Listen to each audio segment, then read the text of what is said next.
تو جس طرح ہر چیز جانتی ہے نا جی کہ حضور علیہ الصلوۃ والسلام اللہ کے نبی اور رسول ہیں، اسی طرح حضور سید عالم صلی اللہ تعالیٰ علیہ وسلم آپ بھی تمام چیزوں کو، اللہ کی جتنی مخلوقات ہیں ان سب کو جانتے ہیں، جس کو ہم نام دیتے ہیں آپ کے علم شریف کا۔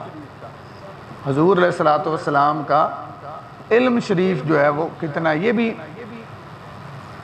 تو نبی بنیادی طور پہ معنی ہی دیتا ہے کہ جو ایسی خبریں دے جس تک نہ انسانی حواس پہنچ سکے، نہ کوئی انسان پہنچ سکے، نہ اٹکل پچو کام دے، یعنی غیب کی جو تعریف کی جاتی ہے کہ جس تک نہ کوئی مشین پہنچ سکے، نہ کوئی انسانی حواس، جو چیزیں ہم محسوس کر لیتے ہیں وہ نہیں ہوتی۔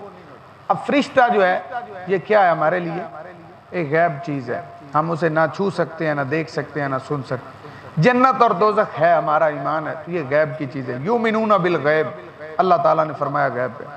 تو حضور علیہ الصلوۃ والسلام کے علم شریف کے بارے میں نے بتایا کہ ہمارا نظریہ ہے ہر چیز کو جانتے ہیں۔ یہ سماعت کر لیں، انتہائی ضروری مسئلہ ہے، لوگ ایک دوسرے کو پریشان کرنے کے۔ ہمارا حضور علیہ الصلوۃ والسلام کے علم شریف کے متعلق یہ ہے کہ آقا علیہ الصلوۃ والسلام کا جو علم ہے وہ عطائی ہے، اللہ تعالیٰ نے حضور علیہ الصلوۃ والسلام کو عطا کیا، ذاتی نہیں ہے حضور کا۔ اللہ کا علم کیا ہے؟ ذاتی ہے، اسے کسی نے دیا نہیں۔ دوسرا، حضور علیہ الصلوۃ والسلام کا جو علم شریف ہے وہ تدریجی ہے، وہ بڑھتا رہا ہے۔ اللہ کا علم نہ کم ہو سکتا نہ بڑھ سکتا، وہ ازل سے کامل علم رکھتا ہے۔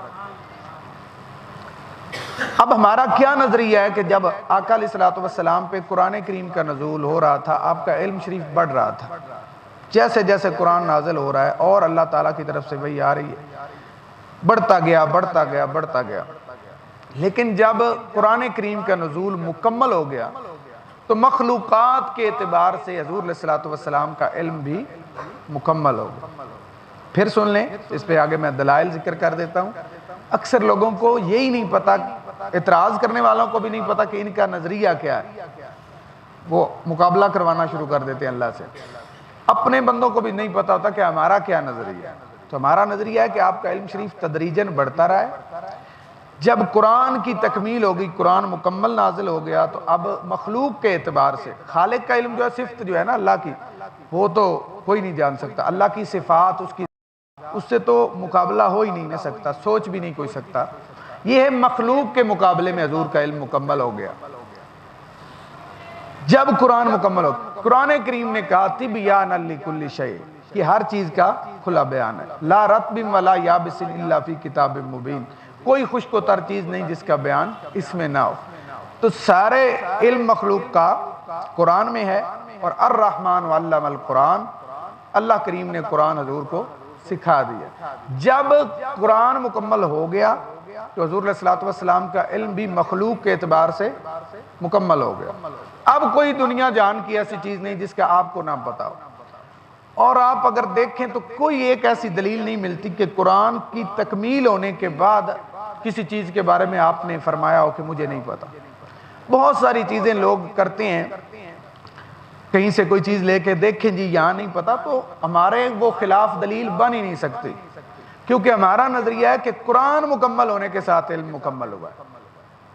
جی تو ابھی قرآن نازل ہو رہا تھا، اس وقت نہیں بھی پتا تھا، تو ہمارے یعنی دعوے کے وہ خلاف دلیل نہیں بن سکتی۔ ہم یہ کہتے ہیں کوئی ایک دلیل لے آئیں کہ جس میں مکمل ہونے کے بعد ہو، وہ نہیں ملتی۔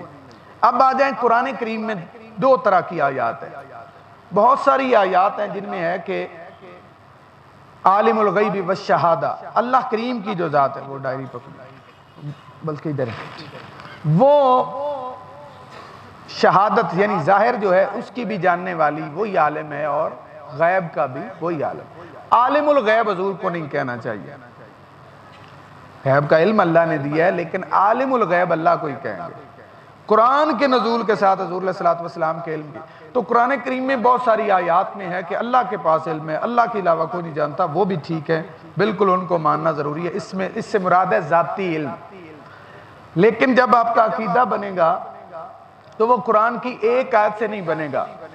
سارے قرآن کریم کو آپ دیکھیں تو یہاں ایک قرآن کریم آپ لیں ترجمے کے ساتھ تاکہ یہاں یہ پڑھ بھی لیں.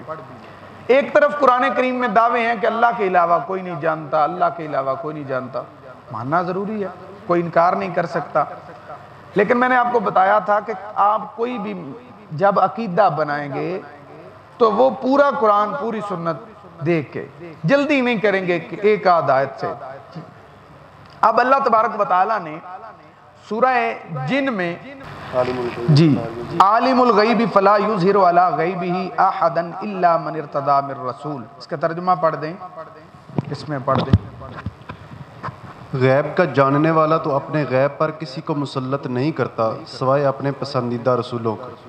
اب دیکھیں قرآن میں ایک طرف قرآن کریم میں ایک طرف ہے کہ اللہ کے علاوہ کوئی نہیں جانتا، وہ بھی مانے، جبکہ قرآن نے کہا سورہ جن ہے آیت فرمایا کہ وہ بتاتا تو نہیں، ظاہر نہیں کرتا مگر اپنے رسولوں میں سے جسے پسند کرے. اسی طرح آپ سورہ تکویر ہے آیت نمبر 24 ہے، اور یہ نبی غیب بتانے میں بخیل ہے نہیں ہے. اسی طرح اللہ تبارک و تعالیٰ نے سورہ آل عمران میں بھی یہ ذکر کیا ما کان اللہ لیطلعکم علی الغیب ولکن اللہ یجتبی من رسلہ من یشاء. اللہ کی یہ شان نہیں ہے کہ وہ ہر کسی کو غیب پہ مطلع کرے، لیکن اپنے رسولوں میں سے جسے چن لیتا ہے، چاہتا ہے. تو یقیناً سب رسولوں سے زیادہ چاہا حضور علیہ الصلوۃ والسلام. تو اب قرآن میں دونوں طرح کی آیات ہیں، تو دونوں کو ماننا ضروری ہے، ایک ماننا اور دوسری کو چھوڑ دینا. اکثر آپ دیکھیں گے کہ جو لوگ اس عقیدت کے خلاف بات کر رہے ہوتے ہیں وہ ایک طرف کی آیات پڑھتے ہیں جس میں ہے کہ اللہ کے علاوہ کوئی نہیں جانتا. وہ تو ذاتی کی بات ہو رہی ہے اور ان میں کیا ہو رہی ہے؟ عطائی کی بات ہو رہی ہے. آگے آ جائیں جی. اب ہم احادیث سے کچھ دیکھ لیتے ہیں تاکہ مزید ایقان حاصل ہو جائے. صحیح البخاری میں 92 اور 93 92 اور 93 نمبر پہ حدیث پاک ہے. حضور علیہ الصلوۃ والسلام نے فرمایا سلونی اما شئتم، جو تم پوچھنا چاہتے ہو مجھ سے پوچھو. قال رجل من نبی، ایک آدمی نے کہا کہ میرا باپ کون ہے. ہم کہہ رہے ہیں نا کہ جس تک عام کوئی چیز نہ پہنچ سکے، اب وہ سوال کر رہے ہیں کہ میرا باپ کون ہے. قال ابو کا حذافہ، حضور علیہ الصلوۃ والسلام نے فرمایا تیرا والد حذافہ ہے. فقام آخر، دوسرے اٹھے انہوں نے کہا من نبی، میرا باپ کون ہے یا رسول اللہ. فقال ابو کا سالم، فرمایا تیرا باپ سالم ہے. فلما رأى عمر ما فی وجہہ، اب حضور علیہ الصلوۃ والسلام جلال میں تھے، جو وہ پوچھ رہے تھے حضور علیہ الصلوۃ والسلام بتا رہے تھے، اب وہ باپوں کے بارے میں پوچھ رہے ہیں. میرا باپ کون ہے؟ میرا باپ حضور بتا رہے ہیں. اللہ تعالیٰ نے علم دیا تھا، میں نے کہا مخلوقات کے اعتبار سے سارا علم تھا. اب حضرت عمر رضی اللہ تعالیٰ عنہ، آپ نے جب حضور علیہ الصلوۃ والسلام کا جلال دیکھا فبارک عمر علی رکبتیہ فقال رضینا باللہ ربا وبالاسلام دینا وبمحمد نبیا.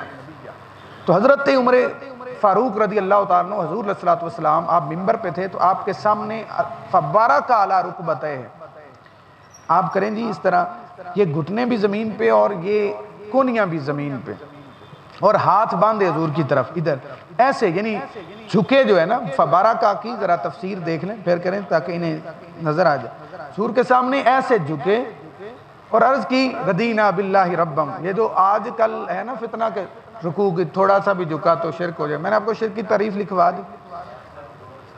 جی ہاں، حضرت عمر رضی اللہ تعالیٰ نے، اور اتنا بڑا قد کاٹ حضور کے سامنے اتنا جھک کے عرض کرتے ہیں. تو اس میں جو پہلے میں نے بات کی کہ باپ کا بھی بتا دیا. آگے آ جائیں. صحیح البخاری ہے، پہلے بھی 92 اور 93. صحیح البخاری میں 3192 نمبر پہ حدیث ہے. حضرت عمر بن خطاب رضی اللہ تعالیٰ راوی. آپ دیکھیں اس میں کوئی گنجائش ہی نہیں بچتی. قام فینا النبی صلی اللہ علیہ وسلم مقاما فاخبرنا عن بدء الخلق. حضرت عمر بن خطاب فرماتے ہیں، اور کون سی کتاب سے حوالہ دے رہا ہوں؟ بخاری شریف سے 3192، پہلی صرف 92 اور یہ 3192. حضرت عمر بن خطاب فرماتے ہیں کہ حضور علیہ الصلوۃ والسلام ہمارے درمیان کھڑے ہوئے اور ہمیں جب سے مخلوق بننا شروع ہوئی ہے اس وقت سے بتانا شروع کیا حتی دخل اہل الجنت منازلہم و اہل النار منازلہم، یہاں تک کہ جو جنتی ہیں وہ جنت میں اپنی منزلوں تک پہنچ گئے اور جو جہنمی ہیں وہ جہنم میں اپنی، یعنی جب سے مخلوق بننا شروع ہوئی، جو ہو چکا ہے جو ہوگا حضور جانتے ہیں، جب سے بننا شروع ہوا وہاں سے لے کر ساری چیزیں بیان کر دی۔ یہ معجزہ ہے حضور کا، جو کہتے ہیں نا طی زمانی ہو جاتا ہے، کہ حضرت مولا علی کرم اللہ تعالیٰ وجہ کریم کے بارے میں نا کہ رکاب میں پاؤں رکھتے تو تلاوت شروع کرتے، دوسری طرف آتے تو ختم ہو جاتا، قرآن کریم کی تکمیل ہو جاتی۔ تو یہ اس معجزے کا عکس تھا جو حضور کا معجزہ، ورنہ ایک دن میں سارا بیان نہیں ہو سکتا۔ اگر ہم بیان کریں نا لوگوں کے نام بھی ہم نہ لکھ سکیں گے، جبکہ حضور علیہ السلام نے ہر چیز جو ہے وہ بیان کر دی۔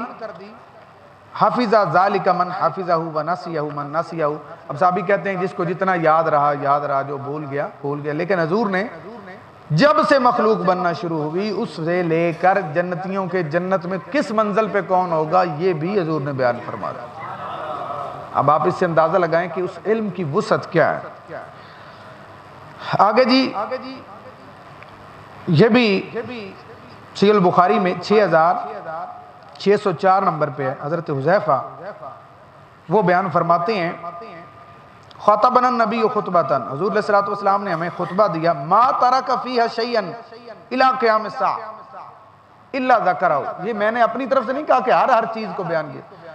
حدیث میں آیا کہ حضرت حذیفہ فرماتے ہیں کہ حضور علیہ السلام نے ہمیں خطبہ دیا، ما ترک فیہا شیئا، اس میں کوئی چیز نہ چھوڑی، یعنی جس کو بھی آپ شے کہہ سکتے ہیں نا حضور نے وہ ساری بیان کی، الی قیام الساعہ، قیامت قائم ہونے تک جو چیز ہو، الا ذکرہ، مگر حضور نے اس کو بیان کر دی۔ اب حضرت حذیفہ کہتے ہیں علیمہ من علیمہ و جاہلہ من جاہلہ، جس کو جتنا یاد رہا، لیکن وہ کہتے ہیں میں نے وہ خطبہ چونکہ سنا ہے نا، تو میں جب کوئی چیز دیکھتا ہوں نا، کوئی واقعہ، تو پھر مجھے یاد آ جاتا ہے یہ تو میں نے وہاں سنا تھا، ایسے ہی محسوس ہوتا ہے کہ پہلے یہ واقعہ میں نے دیکھا ہے لیکن بھول چکا تھا، اب سامنے آ گیا، پہلے حضور نے بتایا تھا اب حقیقت میں ظاہر ہو گیا۔ اور صحیح البخاری میں موجود ہے۔ اب اگر کسی نے ویسے ہی نہ ماننا ہو تو اس کا علاج نہیں ہوتا، میں نے آپ کو عقیدہ بتایا اپنا، قرآن سے اس کے دلائل ہیں، اب حدیث سنیں۔ آگے بھی صحیح بخاری میں 6606 نمبر پہ ہے، حضور علیہ السلام سے ایک بندے کے بارے میں پوچھا گیا جو اسلام کا دعویٰ کرتا تھا، جنگ پہ بھی گیا، جہاد کرنے کے لیے گیا، تو حضور علیہ السلام نے فرمایا ھذا من اہل النار، یہ جہنمی ہے۔ اب کسی کے جنتی اور جہنمی ہونے کا فیصلہ یہ ساری غیب کی بات ہے، کوئی مشین کوئی آواز نہیں کر سکتے، لیکن حضور علیہ السلام نے بتا دیا۔ اسی طرح صحیح مسلم میں آپ 2891 نمبر پہ 2891 نمبر پہ حدیث پاک پڑھیں تو پورا باب ہے جس میں قیامت اخبار النبی فیما یکون الی قیام الساعہ، اوپر باب کا ٹائٹل ہی یہ ہے کہ حضور نے جو قیامت قائم ہونے تک کی خبریں عطا فرمائی۔ سنن ابی داود میں 4240 نمبر پہ حدیثیں موجود ہیں۔ اسی طرح مسند امام احمد بن حنبل میں بھی وہ حضرت حذیفہ والی کہ آپ نے ساری جو چیزیں ہیں وہ بیان فرما دی۔ اب مسند امام احمد بن حنبل کی ایک اور بہت خوبصورت حدیث ہے، وہ سنیں اور ہم اس موضوع کو کمپلیٹ کرتے ہیں۔ 23405 نمبر پہ ہے، 23405۔ حضرت حذیفہ فرماتے ہیں حضور علیہ السلام ہمارے درمیان کھڑے ہوئے، فَأَخْبَرَنَا بِمَا هُوَ قَائِنٌ إِلَى يَوْمِ الْقِيَامَةِ، تو حضور علیہ السلام نے ہمیں وہ کچھ بیان فرما دیا جو کچھ ہونے والا تھا قیامت تک، یعنی جو ہونا تھا حضور نے بیان کرنا۔ اب اس سے زیادہ ہم کسی کو گارنٹی نہیں دے سکتے۔ جب ہم نے بتایا کہ ہمارا نظریہ ہے کہ علم شریف تدریجن ہے، قرآن کے نزول کے ساتھ بڑھتا رہا، جب قرآن نازل ہو گیا، قرآن میں ہر شے کا علم ہے، قرآن حضور کے سینے میں ہے، تو آپ کا علم مکمل ہو گیا۔ اب کوئی ایسی دلیل نہیں ملتی دنیا جہان میں جو قرآن کے نزول کے بعد حضور نے فرمایا ہو کہ مجھے نہیں پتا۔ اور دوسرا اتنی احادیث میں کہ حضور علیہ السلام نے ما ترک شیئا، کوئی چیز چھوڑی نہیں ہے، ہر چیز حضور نے بیان فرمائی ہے۔ تو اس سے واضح طور پہ پتہ چل جاتا ہے کہ آقا علیہ السلام کو اللہ تعالیٰ نے کتنا علم دیا تھا۔